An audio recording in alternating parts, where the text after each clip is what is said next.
Assalamualaikum warahmatullahi wabarakatuh. Semangat pagi teman-teman. Hari ini hari Minggu.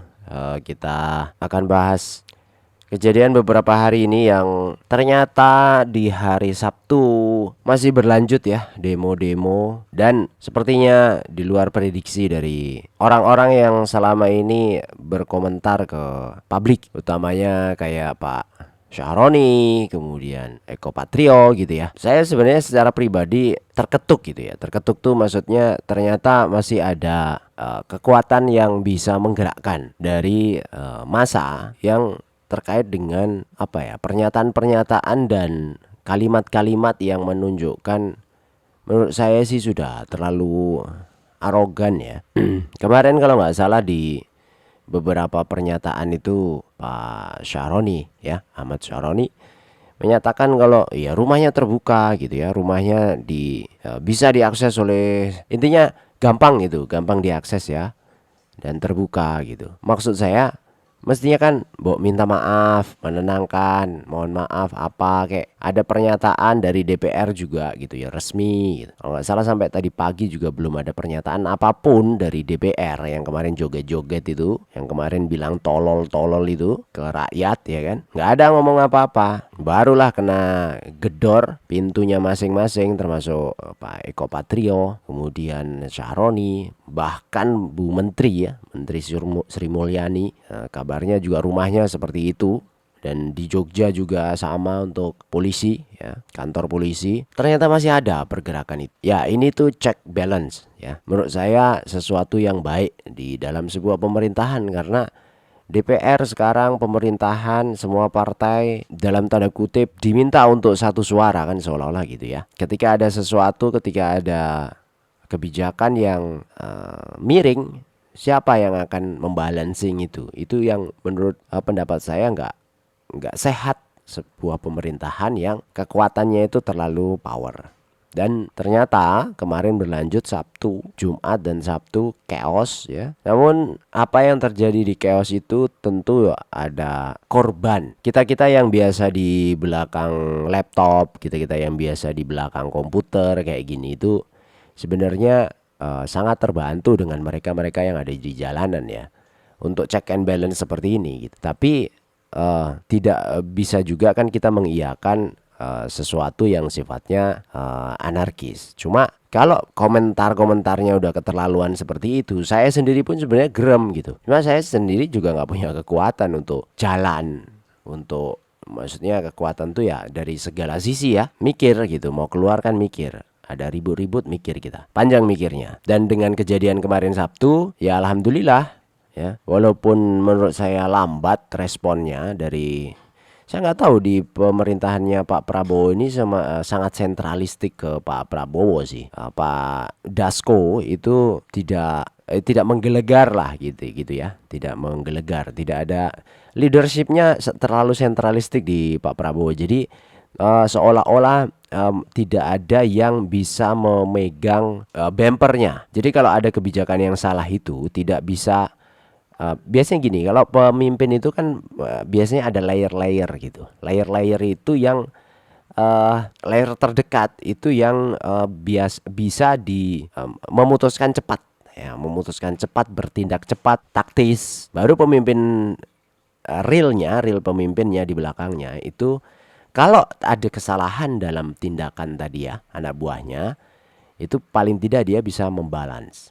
Jadi kalau di pernyataan umumnya di sebuah negara itu ada balancing. Nah sekarang di Pak Prabowo ini kayak cuma sendiri sih, hanya beliau saja. Dan bahkan hari ini Prabowo ungkap ketua cabut keanggotaan DPR yang ucapannya keliru ya, ini Syahroni ya. Nah, tadi dia mengumpulkan semua pimpinan partai. Nih, berita 16.36 berarti kan barusan ya, tanggal 31 Agustus. Jadi ini ada Demokrat, ada Ibas, kemudian ada Puan Maharani ya, PDIP, kemudian ada Surya Paloh juga nih sebelah kanan, dan macam-macam ya.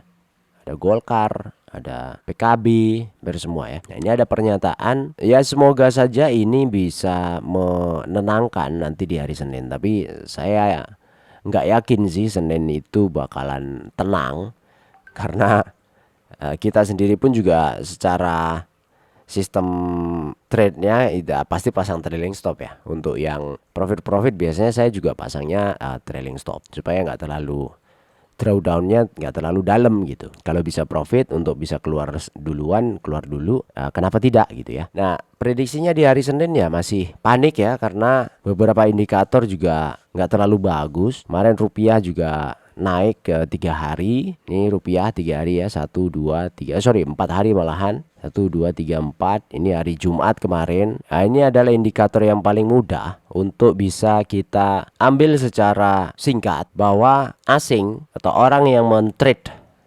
rupiah dan USD ini, siapapun orangnya yang ada di dalamnya, dan pasti ya itu ada pihak asing yang ada di dalam situ yang juga melakukan trade atas ini, tentu main aman ya. Nah, kalau itu sudah terjadi, kemudian IHSG kemarin juga sudah terjadi 3 hari, volumenya makin besar.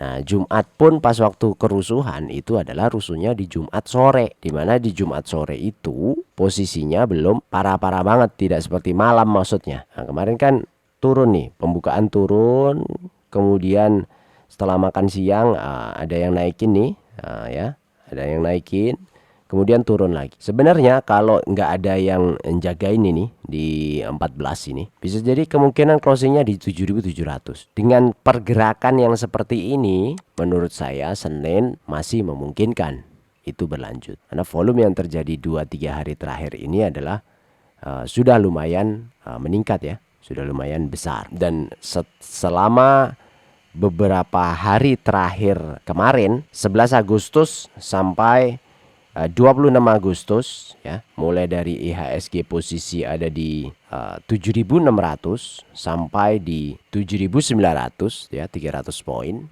itu asing masuk terus. Dan 3 hari terakhirnya ya, pas waktu hari Rabu, Kamis, Jumat itu mulai ada yang mungkin di sini take profit, mungkin di sini juga take profit, tapi pas di hari Jumat itu ada anomali sebenarnya secara pergerakan. Nah, untungnya hari ini walaupun menurut saya ini sudah terlambat, ada pernyataan dari Pak Prabowo, dan moga-moga saja ini sudah bisa menenangkan, karena kalau saya lihat iya ditunggangi bla bla bla bla segala macam. Apapun kalau ditunggangi itu tanpa ada yang bisa menggerakkan hatinya teman-teman yang bergerak di lapangan, itu menurut saya sih susah ya. Tapi kalau apa yang kemarin terjadi, satu ke Pak Eko Patrio, kemudian ke Pak Syaroni, kemudian mungkin ke Bu Menteri, itu awalannya itu sudah lama sekali sih gitu loh. Awalannya udah lama sekali. Kalau Pak Eko Patrio mungkin enggak, tapi Syaroni juga enggak. Tapi Bu Menteri itu awalannya udah sangat jauh sekali.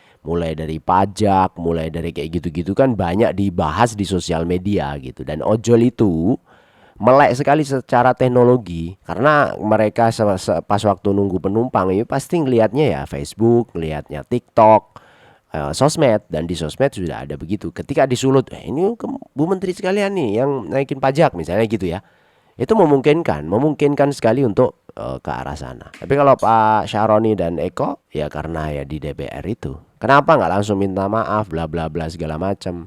Mungkin nyepelein juga, mungkin nggak apa-apa, biasa aja, alah rakyat ini paling ini begini kan gitu. Zaman-zaman dulu kan begitu, zamannya sebelum sekarang ya, sebelum Pak Prabowo ini kan, kalau ada yang ribut-ribut gitu ya, ada banyak yang dibungkam-bungkam. Setahu saya begitu. Ada beberapa kasus yang masih belum keungkap misalnya. Ya bisa jadi kebiasaan-kebiasaan itu membentuk bagaimana pola komunikasi itu terjadi. Dan dengan kondisi saat ini menurut saya ini sebuah check and balance yang cukup baik. Ya semoga saja kearifan dari bapak-bapak dewan yang terhormat itu bisa bertambah ya. Kebijaksanaannya beliau-beliau itu bisa bertambah. Kenapa? Harus bijaksana. Long gajinya sudah besar, pekerjaannya juga tidak terlalu berat. Apalagi yang diharapkan? Ya mesti bijaksana lah. Orang udah digaji segitu gede, pekerjaannya juga ya enteng menurut saya. Terus nggak bijaksana, malah ngata-ngatain rakyatnya tolol kan. Ampun lah. Sorry teman-teman, saya juga jadi ikut emosi nih. Ya kira-kira gitu untuk hari Senin. Menurut saya market akan masih berat, tapi bisa jadi ada yang jagain, nggak tahu siapa nanti yang jagain, apakah Danantara atau siapa itu bisa ikut juga andil di sana. Karena di pemerintahan ini itu komandonya memang sentralistik ya di Pak Prabowo. Nah, memungkinkan atau tidaknya untuk dijagain, menurut saya itu possible ya, menurut saya itu possible. Kalau dulu di pemerintahan Jokowi mungkin bukan di Pak Jokowi tapi ada di orang lain. Ya kalau sekarang di Pak Prabowo langsung berarti kan lebih powerful gitu. Ya terus terang saja kalau kita masih ada yang profit ya, bijaknya bisa pasang trailing stop sih, menurut saya sih sesuatu yang cukup wise ya. Cukup wise supaya tidak terjadi drawdown yang terlalu dalam. Saya kira itu untuk hari ini, semoga bermanfaat. Sorry ngelantur teman-teman, sampai jumpa lagi di video berikutnya. Assalamualaikum warahmatullahi wabarakatuh.